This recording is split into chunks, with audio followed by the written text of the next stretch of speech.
ছাত্রজনতার আন্দোলনে ক্ষমতাচ্যুত হওয়ার পর থেকে শেখ হাসিনা ভারতে অবস্থান করছেন। এ সময়ে বাংলাদেশের অন্তর্বর্তী সরকার তার কূটনৈতিক পাসপোর্ট বাতিলের নির্দেশ দিয়েছে। শেখ হাসিনাকে দেশে ফিরিয়ে এনে বিচারের মুখোমুখি করার দাবিও উঠেছে।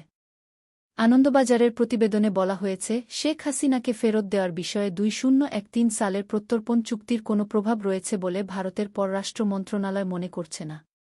এই চুক্তি মূলত দুদেশের মধ্যে জঙ্গি, পাচারকারী ও চোরাচালানিদের প্রত্যর্পণের জন্য করা হয়েছিল, যা 2016 সালে কিছু সংশোধন করা হয়।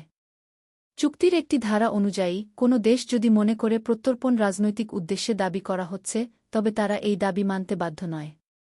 ভারত যদি মনে করে শেখ হাসিনাকে প্রত্যর্পণের দাবি রাজনৈতিক, তবে তা খারিজ করতে পারে। এছাড়া চুক্তিতে বলা আছে, যদি প্রত্যর্পণের পরে কারাবাস বা প্রাণহানির আশঙ্কা থাকে, তবে সেই দাবি খারিজ করা যাবে। ঠিক কোন অবস্থায় ভারতে অবস্থান করছেন শেখ হাসিনা? বিবিসি বাংলার প্রতিবেদনে বলা হয়েছে, শেখ হাসিনা ও তার বোন শেখ রেহানা দিল্লির উপকণ্ঠে একটি আধাসামরিক বাহিনীর সেফ হাউসে রয়েছেন। তবে তাদের বর্তমান অবস্থান সম্পর্কে সরকারিভাবে কিছু জানানো হয়নি। শেখ হাসিনা বিশেষ বিষয়ে ভারতে আছেন নাকি তাকে রাজনৈতিক আশ্রয় দেওয়া হয়েছে, তা নিয়ে ভারত সরকার এখনও কোনো আনুষ্ঠানিক বিবৃতি দেয়নি। দিল্লির শীর্ষস্থানীয় কর্মকর্তারা আভাস দিয়েছেন, তার অবস্থান ভারতের সাথে বাংলাদেশের মধ্যে স্বাক্ষরিত সংশোধিত ট্র্যাভেল অ্যারেঞ্জমেন্টের ভিত্তিতে হতে পারে। তবে এখন কূটনৈতিক পাসপোর্ট বাতিল হলে পরিস্থিতি কোন দিকে যাবে তা নিয়ে প্রশ্ন উঠেছে।